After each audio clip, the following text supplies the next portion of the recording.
नमस्कार दोस्तों। ये कक्षा 11वीं फिजिक्स का हाफ ईयरली एग्ज़ाम है जो अभी हाल ही में 2021-22 में हुए हैं। इसके कुछ न्यूमेरिकल क्वेश्चन और कुछ एमसीक्यू क्वेश्चंस हैं, मैं आपको बता रहा हूँ। ये मेरे आंसर है। तो चलिए बेटा अपन देखते हैं। अच्छा, ये सिर्फ बच्चों की हेल्प के लिए बनाया जा रहा वीडियो है ताकि बच्चे ज़्यादा से ज़्यादा इसे देखें। और ये इंपॉर्टेंट क्वेश्चंस है जो कि पेपर में आए हुए हैं, तो इनका सॉल्यूशन भी आपको पता होना चाहिए। चलिए अपन आगे प्रश्न की ओर चलते बेटा। सही विकल्प चुनकर लिखिए। ये विकल्प आ रहा है बेटा। अच्छा, ये प्रश्न जो है ट्राइबल विभाग जो होता है अपने यहाँ पे, आदिम जाति विभाग, उसके अंतर्गत यहाँ पे लीग एग्ज़ाम हुए हैं, उसके क्वेश्चंस हैं। तो पहला क्वेश्चन है यहाँ पे आ रहा है, ध्यान से पढ़ेंगे आप। पहला क्वेश्चन बहुत ही आसान है, थोड़ा डाउट करने वाला क्वेश्चन है। और बच्चे लोग जल्दबाजी में इस क्वेश्चन को एक तरफा पढ़ते हैं, है ना। ये लिखा है कि निम्नलिखित में कौन सा लंबाई का मात्रक नहीं है। ये जो नहीं वाला वर्ड आता है बेटा, बच्चे लोग जल्दबाजी में इसको ना नहीं को पढ़ नहीं पाते हैं और वो सिर्फ समझ जाते हैं कि लंबाई का मात्रक कौन सा है और कोई भी एक लगा देता है। तो यहाँ देखेंगे बेटा, यहाँ फर्मी लंबाई का मात्रक है, एंगस्ट्रॉम है, नैनोमीटर, ये सब लंबाई के मात्रक है। लेकिन बोला गया है कि कौन सा लंबाई का मात्रक नहीं है, जो कि एम्पियर। इसका डी ऑप्शन हमारा राइट आंसर है। दूसरा प्रश्न देखो, यहाँ बोल रहा है किन दो राशियों के बीमी सूत्र समान है। तो अब यहाँ बात करेंगे, कार्य और शक्ति अलग है बेटा, मतलब ये दूसरा नहीं हो सकता, तीसरा भी नहीं हो सकता, क्योंकि कार्य ऊर्जा दोनों सेम सेम होते हैं। अब प्रतिबल और आवृत्ति बिल्कुल नहीं होगा। तो इसका राइट आंसर क्या होगा? तो इसका राइट आंसर होगा बेटा रेखीय संवेग और आवेग, है ना। इससे भी एक क्वेश्चन बनता है, रेखीय संवेग में परिवर्तन मतलब किसके बराबर होता है? आवेग के बराबर होता है। प्रश्न क्रमांक तीसरा हमारे पास में आता है कि दो सदिश का अदिश गुणनफल यदि शून्य है तो उनके बीच का कोण कितना होता है। तो मतलब ये बोल रहा है कि vector A dot vector B इसके बराबर 0 आ रहा है, तो इसका राइट आंसर होता है 90 डिग्री। तो हमारे पास जो राइट आंसर इसका आ जाएगा, इसका 90 डिग्री हो जाएगा। ए वाला ऑप्शन इसका सही है। पृथ्वी तल की से एच ऊंचाई पर जाने पर गुरुत्वीय त्वरण का मान, ये तरंग नहीं लिखा, त्वरण लिखा है। क्या लिखा है? ये त्वरण लिखा है ना। तो यहाँ बेटा मिसप्रिंट है। तो देखिए, पृथ्वी की सतह से ऊपर जाए या नीचे जाए तो गुरुत्वीय त्वरण का मान हमेशा क्या होता है? घटता है। ठीक, आ वाला इसका राइट आंसर है। पांचवा नियम है पास्कल के नियम पर आधारित उपकरण। अब यहाँ पे फिर कंफ्यूज करने वाला क्वेश्चन, बहुत अच्छा प्रश्न का सॉल्यूशन तैयार किया गया है यहाँ पर कि देखो, पास्कल का नियम, सरल बैरोमीटर, बैरोमीटर नाम सुना होगा लेकिन सरल बैरोमीटर थोड़ा द्रव चालित लिफ्ट, मैनोमीटर, है ना। तो कई बच्चे इसमें जल्दबाजी में लगा देंगे उपयुक्त सभी, है ना। तो बेटा उपयुक्त सभी नहीं होगा। पास्कल के नियम की बात की जा रही है तो ये सिर्फ द्रव चालित लिफ्ट आएगा। किसमें आएगा? जिसमें दाब लगे, जिस पे क्या लगे बेटा? दाब लगे, उसे द्रव चालित लिफ्ट बोलेंगे, है ना। तो ये बा और सा नहीं होगा, तो उपयुक्त सभी हो नहीं सकता। तो कौन सा आएगा? ब वाला इसका राइट आंसर है। अब आता है अगला प्रश्न है कि आदर्श तरल की श्यानता होती है। तो आदर्श तरल की श्यानता कितनी होती है बेटा? 0 होती है। ये वाला इसका राइट आंसर है। ताप बढ़ाने पर गैसों की श्यानता बढ़ती है लेकिन द्रवों की क्या होती है? घटती है। अब यहाँ हम किसकी बात कर रहे हैं? गैसों की। तो दो क्वेश्चन आपके पास में आ रहा है कि ताप बढ़ाने पर गैसों की श्यानता हमेशा क्या होगी? बढ़ेगी। लेकिन गैस की जगह यदि द्रव आएगा तो उसका आंसर क्या हो जाएगा? घटती है। ठीक। प्रश्न क्रमांक दूसरा है, रिक्त स्थानों की पूर्ति कीजिए। तो बेटा ये रिक्त स्थानों की पूर्ति कीजिए। तो यहाँ पे आप ध्यान से देखोगे, पहला प्रश्न आ रहा है कि 1 एंगस्ट्रॉम बराबर खाली स्थान मीटर। तो ये 1 एंगस्ट्रॉम बराबर कितना होता है बेटा? 10 की पावर -10। ठीक, एंगस्ट्रॉम बराबर 10 की पावर -10 मीटर। दो सदिशों का सदिश गुणनफल, अब यहाँ सदिश बोल रहा है, क्या बोल रहा है? सदिश। तो इसका आंसर क्या होता है बेटा? सदिश होता है। कैसा होता है? सदिश होता है। रेखीय संवेग क्या होगा बेटा? कोणीय संवेग। क्या जाएगा इसका? कोणीय संवेग, सॉरी कोणीय वेग। क्या आएगा बेटा इसका? कोणीय वेग। ठीक, आपने फार्मूला कहीं पढ़ा होगा ना? क्या फार्मूला देखा होगा बेटा आपने? आपने देखा होगा, कई बार आपको मिला होगा V बराबर ओमेगा इंटू आर। ठीक, तो ये होता है। तो इसका क्या है? कोणीय वेग, यहाँ पे ओमेगा होता है। किसी वस्तु को क्षैतिज से खाली स्थान कोण पर फेंकने पर वह अधिकतम क्षैतिज दूरी तय करेगा। तो इसका आंसर है 45। कई बार पूछा गया, कितना आएगा इसका? 45, 45 डिग्री। अब सममिताकार आकृति वाले दृढ़ पिंड का द्रव्यमान केंद्र उनके खालिस्तान केंद्र पर स्थित होता है। तो बेटा इसका जो राइट आंसर क्या जाएगा, विकिरणों के केंद्र पर, किसके, विकिरणों के कटान बिंदु पर। तो क्या लिखेंगे यहाँ पे, विकिरणों के कटान बिंदु पर, के कटान बिंदु पर।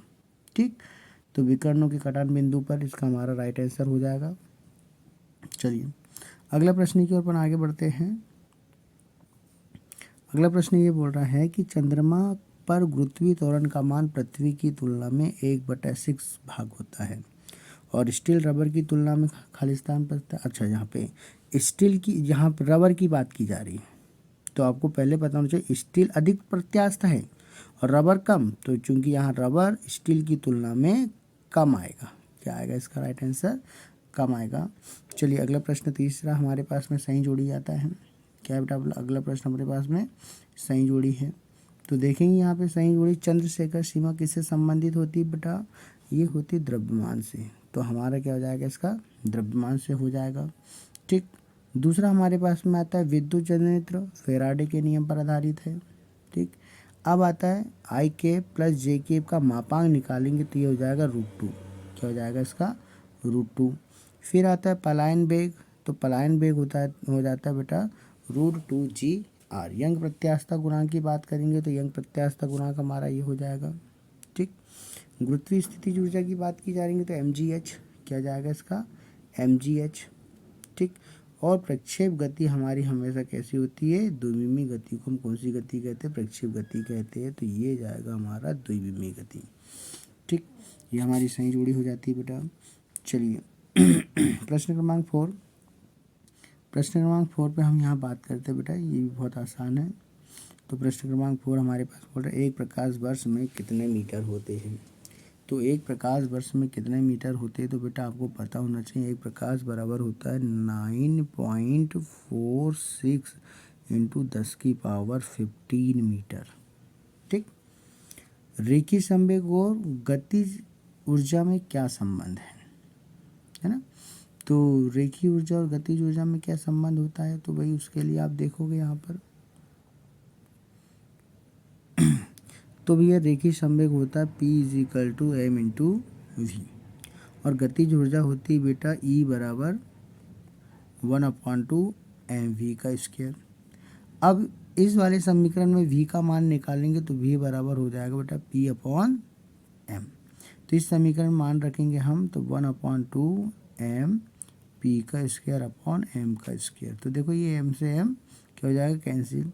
तो इसको आगे हम सॉल्व करेंगे, तो सॉल्व करने पर हम इसको देखेंगे, हमको ये मिलेगा सॉल्व करने पर, यदि इसको सॉल्व किया जाए तो बेटा हमें ये मान रखेंगे तो इसका ट्रांसफ़र करेंगे तो p² = 2me।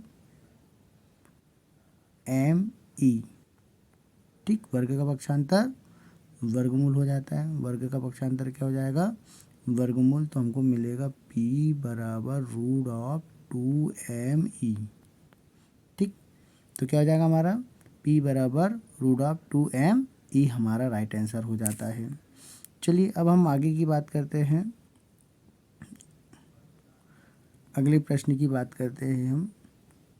अगला प्रश्न है स्प्रिंग नियतांक का एसआई मात्रक लिखिए। तो स्प्रिंग नियतांक का एसआई मात्रक क्या हो जाएगा बेटा, यहाँ पे न्यूटन प्रति मीटर। क्या जाएगा, न्यूटन प्रति मीटर। वृत्ताकार मार्ग में गति के लिए आवश्यक बल को अभिकेंद्रीय बल कहते हैं। कौन सा बल कहते हैं, अभिकेंद्रीय बल। ठीक, अभिकेंद्रीय बल हो जाएगा। किसी अक्ष के परितः रेखीय संवेग के आघूर्ण को क्या कहते हैं।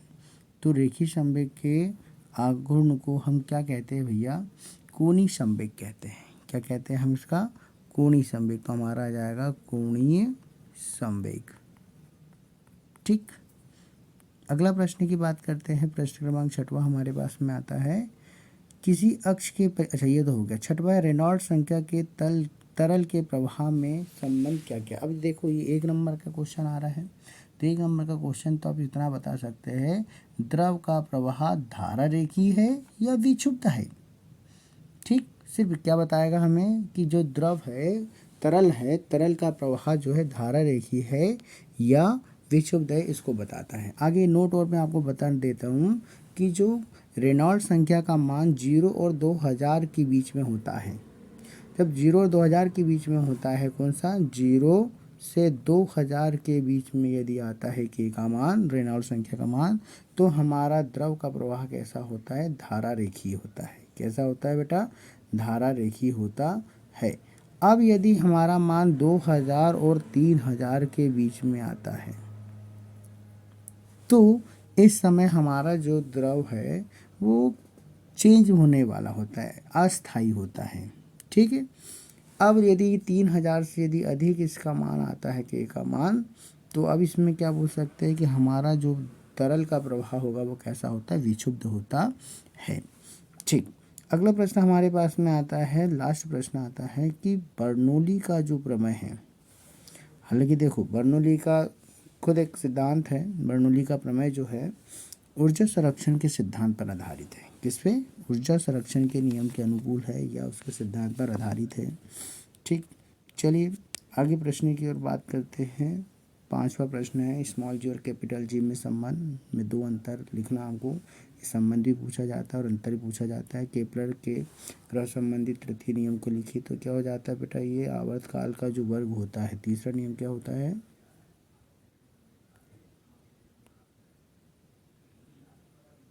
सॉरी तीसरा नियम क्या बोलता है इसका, भाई तीसरा नियम आप भी जानते होंगे कि तीसरा नियम ये बोलता है आवर्तकाल का जो वर्ग होता है। ठीक। किसका, आवर्तकाल, मतलब हम टी की बात करते हैं। आवर्तकाल का जो वर्ग होता है, मतलब टी की घात 2 प्रोपोर्शनल होता है माध्य दूरी की घात 3। ये केपलर का नियम होता है। ठीक।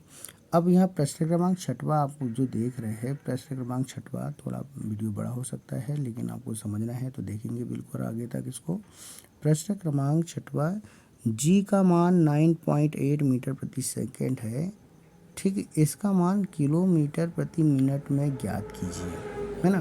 तो ध्यान रखेंगे भैया, यहाँ पे हमको दिया है 9.8, ठीक, मीटर प्रति सेकंड की पावर 2। हम चाहते हैं कि भाई मीटर के स्थान पे किलोमीटर आ जाए, है ना, और मिनट के स्थान पे, सेकंड के स्थान पे क्या आ जाए, मीटर आ जाए। तो देखो इसमें थोड़ा सा करेक्शन कर सकते हो आप। आपको पता होना चाहिए कि 1 किलोमीटर बराबर होता है 1000 मीटर। ठीक। तो 1 मीटर बराबर आप लिख सकते हो 1/1000 किलोमीटर। ठीक। तो यहाँ मीटर उसके स्थान पे 1000 लिखना है आपको। दूसरा आपको ये पता होना चाहिए कि 1 मिनट बराबर 60 सेकेंड, है ना। तो 1 सेकेंड बराबर कितना हो जाएगा, 1/60 मिनट। ठीक। अब ये मान हम कहाँ रखेंगे, उपरोक्त वाला जो समीकरण उसमें यदि हम मान रखते हैं तो आप यहाँ देखेंगे ये मान यदि हम यहाँ रख दें तो आपको क्या मिलेगा, 9.8, ठीक, बटे इंटू, अब मीटर के स्थान में मैंने बताया था 1/1000 किलोमीटर आ गया। ठीक। नीचे समय के स्थान पे 1/60 मिनट लिखा था, उसकी घात कितनी हो जाएगी, 2। आगे यदि हम इसको सॉल्व करना चाहते हैं तो आप देखेंगे 9.8 तो होगा, इंटू नीचे हो जाएगा भैया 1/1000 तो रहेगा, उसके अपॉन में हो जाएगा 1/3600। ठीक है। अब गुना का पक्षांतर क्या करेंगे, हम भाग करेंगे। पहले तो देखो बेटा ये 2 जीरो से 2 जीरो क्या हो गया, आपके कैंसिल हो गए। ठीक है। गुना का पक्षांतर भाग करेंगे तो अगली स्टेप में हमको क्या मिलेगा, यहाँ पर अगली स्टेप में हम यहाँ प्राप्त कर सकते हैं 9.8 इंटू, ये आपका 36 ऊपर आ जाएगा और नीचे कितना हो जाएगा, 10। ठीक। अब देखो इसमें और अपन इसमें क्लियर करने की कोशिश करते हैं।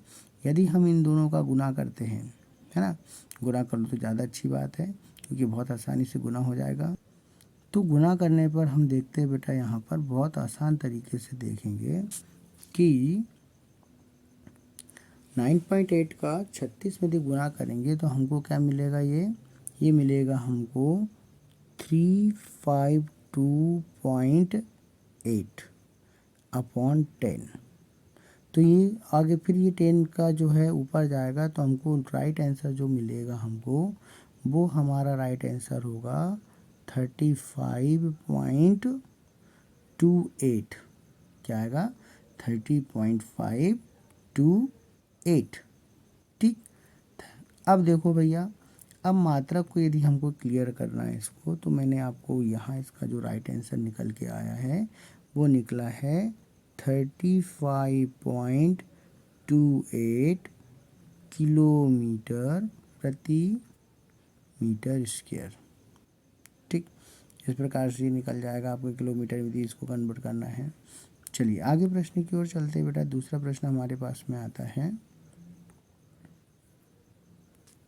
चलिए यहाँ पे धनात्मक कार्य से आप क्या समझते हैं, देखो बल और विस्थापन दोनों एक ही दिशा में होता है तो धनात्मक होता है। ठीक, अब यहाँ पे सदिश का मापांक निकालना है, तो मापांक निकालना है तो भाई मापांक निकालने के लिए तो सबसे पहले तो आपको ये पता होना चाहिए कि प्रश्न क्रमांक 9 की हम बात कर रहे हैं। तो मापांक यदि वेक्टर ए बराबर इसको मान लिया जाए तो इसका जो मापांक निकलेगा वो निकलेगा 3 का वर्ग 9, 4 का वर्ग 16 प्लस 16। ठीक, आगे सॉल्व करेंगे इसको तो हमारे पास हो जाएगा 41। क्या जाएगा, 41। तो आपको पता है कि मापांक निकल गया, सिर्फ मापांक बोला गया तो √41 इसका राइट आंसर हो जाएगा। क्या आएगा, √41। ठीक, अगला प्रश्न हमारे पास में आगे देखते हैं। कार्य और बल में अंतर, जो कि आपको पता होना चाहिए, आसानी से कर लोगे। प्रश्न क्रमांक 12, 13, ठीक है, 14, 15, 16। अब यहाँ पे देखो अगला प्रश्न हमारे पास में आता है कि